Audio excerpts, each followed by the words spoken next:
Gracias, asambleísta. Tiene la palabra asambleísta Marisol Peñafiel.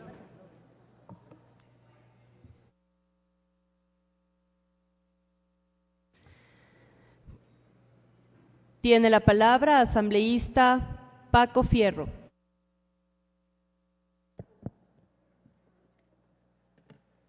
Señora Presidenta, señoritas, señores asambleístas, muy buenas tardes. Empezaré mi intervención con un adagio popular que dice: ni mucho que queme al santo, ni poco que lo alumbre. En los años 1800 y 1930 asomaron los bancos privados. Posteriormente a aquello, a inicios del siglo XX, estos bancos comenzaron a emitir billetes y prácticamente eran los únicos que emitían billetes. En las primeras décadas del siglo XX ya existía el dominio total de la banca y ellos manejaban absolutamente la parte política, la parte social y más aún, pues lógicamente, la parte económica a su gusto. Pero llega el 9 de julio de 1925 la Revolución Juliana, y en esa Revolución Juliana hacen cambios profundos, hacen cambios notables en beneficio de la banca, en beneficio del Estado y en beneficio del pueblo ecuatoriano. Se crea el Banco Central, se crea la Superintendencia de Bancos con una visión de Estado.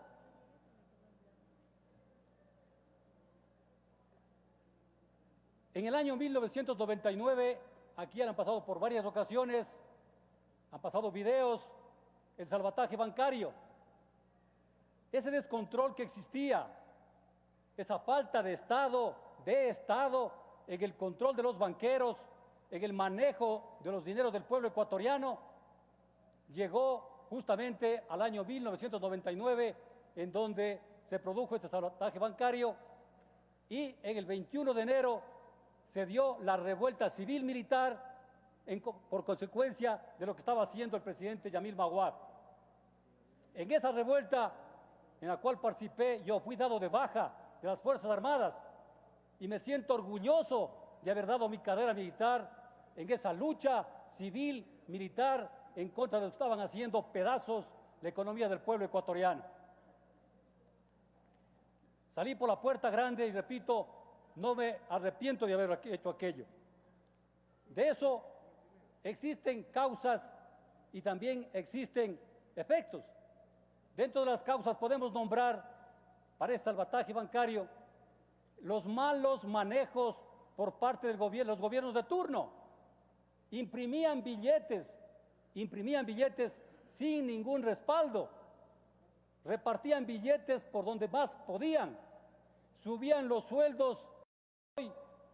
Cada fin de año subían los sueldos al 100% muchas veces, y lógicamente en los 3 meses siguientes ya no alcanzaba para nada. El petróleo estaba por los suelos, había catástrofes naturales, hubo la guerra del 81, la del 95. La falta del control del sistema era latente y por lo tanto las crisis se veían venir. Banqueros financiaban campañas, tenían aquí diputados en aquella época. ¿Para qué? Para guardar las espaldas de estos banqueros corruptos, porque también hay de los buenos, pero estos banqueros corruptos metían una aguja para luego sacar barreta. Eso era cierto y es verdad, el pueblo conoce. Y también, como producto de aquello, lógicamente, asomaron nuevos ricos. ¿Quiénes eran estos nuevos ricos? Eran aquellos que estaban cerca del círculo de poder y conocían lo que estaba pasando, lo que iba a venir. Y ellos hicieron su agosto, asomaron los nuevos ricos, pero también asomaron los nuevos pobres, aquellos que creyeron en la banca, que depositaron sus dineros, que confiaron todo su esfuerzo, todo su trabajo, y lógicamente cuando hubo el salvataje bancario, hubo el problema, hubieron muertos, hubieron gente que tuvo que salir del país, hubieron crisis familiares. Por lo tanto, es necesario, y todos creo que en el pueblo ecuatoriano están conscientes de que debe haber una actualización con un código como está viendo este momento. Pero lo que yo no estoy de acuerdo, y por eso en el adagio que arranqué, ni mucho que queme al santo, ni poco que lo alumbre, decía, y quiere decir, el no irse a los extremos. Si antes no existía el control del Estado, o existía un mínimo control, y por eso se dio lo que se dio, hoy en cambio nos estamos yendo al otro extremo.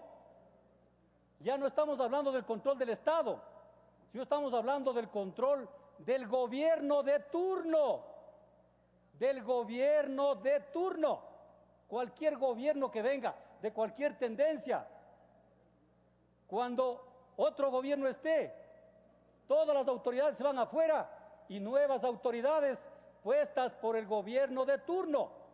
Mire en manos de quién va a estar el dinero de los ahorristas, el dinero de la gente que con su trabajo hace su dinero y va a depositar confiando en la banca.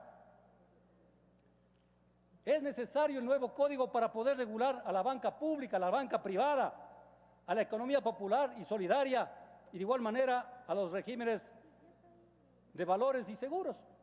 Es necesario, todos estamos conscientes de aquello, pero repito, no nos vayamos al extremo, no nos vayamos al extremo.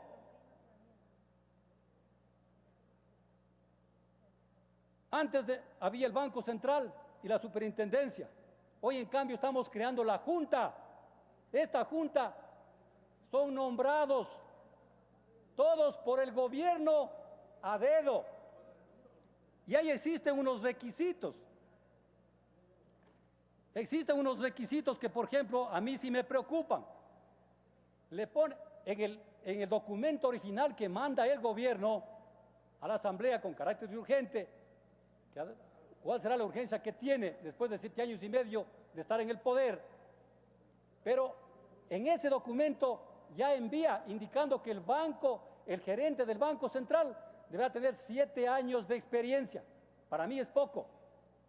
Pero ya en el proyecto que estamos tratando en este momento, en el informe, bajan a 5 años. Y así, para superintendentes y para quienes van a ser los delegados, le ponen prácticamente, le bajan los años, y esto a mí me preocupa, porque es más, ¿qué es lo que dice allí? Dice en el artículo 50, por ejemplo, del Banco Central, numeral 2, título profesional de 4º nivel en economía, finanzas, administración, derecho o áreas relacionadas. Miren esta parte, o áreas relacionadas. O sea, queda al capricho y queda en quién queda el ver cuáles son las áreas relacionadas. Entonces, ¿qué quieren hacer con ello? Y en todos los requisitos está lo mismo. Pues no es justo que se maneje en forma arbitraria y a criterio de la persona que les va a nombrar. En el artículo 13, estaban dándole dentro de las capacidades a esta Junta, le estaban dando la potestad de interpretar la ley. Felizmente eso ya sacaron, ya no está.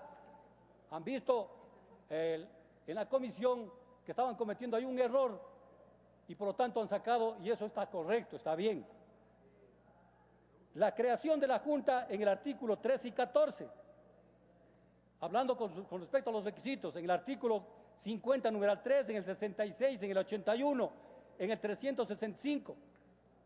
Repito, dentro de estos requisitos, hay requisitos que no estoy de acuerdo, debería ser cambiado, debería ser más directo, aumentar los años, y por lo tanto también no es posible que se olvide la participación ciudadana. ¿Dónde está el concurso? Tiene un minuto, asambleísta. Y méritos, gracias, señor presidente. El concurso de oposición y méritos para ocupar un cargo de tanta importancia.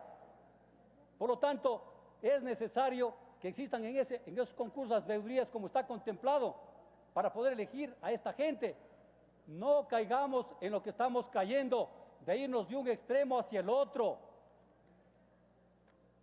El artículo 22, con respecto al que no se puede demandar, un artículo también es inconstitucional porque va contra el artículo 233. Tengo algunos otros temas que le voy a hacer llegar a la comisión. Y para terminar, simplemente decir, señora presidenta, compañeras y compañeros aquí presentes, repito el adagio con el que inicié: ni mucho que queme al santo, ni poco que lo alumbre. Y debo decirles que es una responsabilidad histórica lo que estamos haciendo en este momento y lo que van a hacer aquellos que voten a favor. No pongamos las manos en manos, del gobierno de turno. Gracias, asambleísta. Se acabó su tiempo. Tiene la palabra, asambleísta. Gracias.